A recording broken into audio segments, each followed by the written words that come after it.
نبی پاک صاحب العلاق سید عالم صلی اللہ علیہ وسلم نے فرمایا کہ ایک شخص رات کو ارادہ کر کے سویا تھا کہ سویرے تہجد پڑھوں گا۔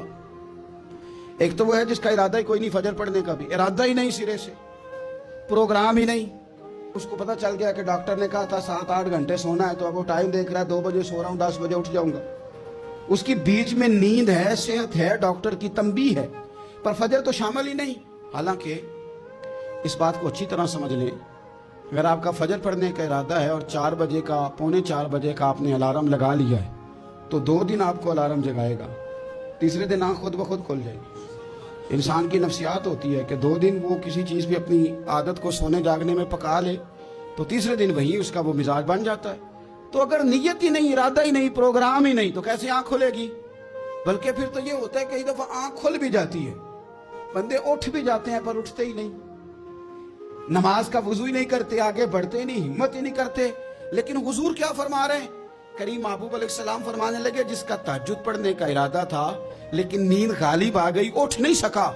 حضور فرماتے ہیں نیند تو اب اس نے پوری کر ہی لی ہے نا، پر ارادہ تھا تہجد پڑھنے کا، تو محبوب فرماتے ہیں نیند رب کی طرف سے صدقہ ہو گئی اور تہجد کا بھی اللہ نے ثواب عطا فرما دیا۔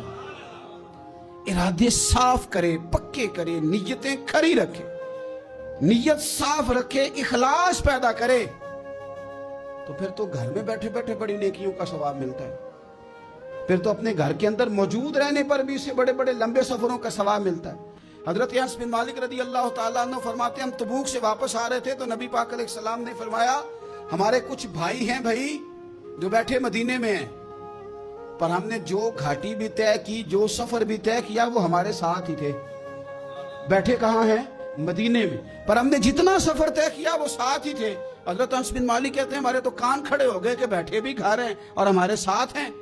حضور سید عالم علیہ السلام نے پھر بات کو کھولا اور فرمایا وہ جان بوجھ کے نہیں بیٹھے رہے، ارادہ ان کا پکا تھا ہمارے ساتھ آنے کا، لیکن کسی مجبوری کی وجہ سے نہیں آ سکے۔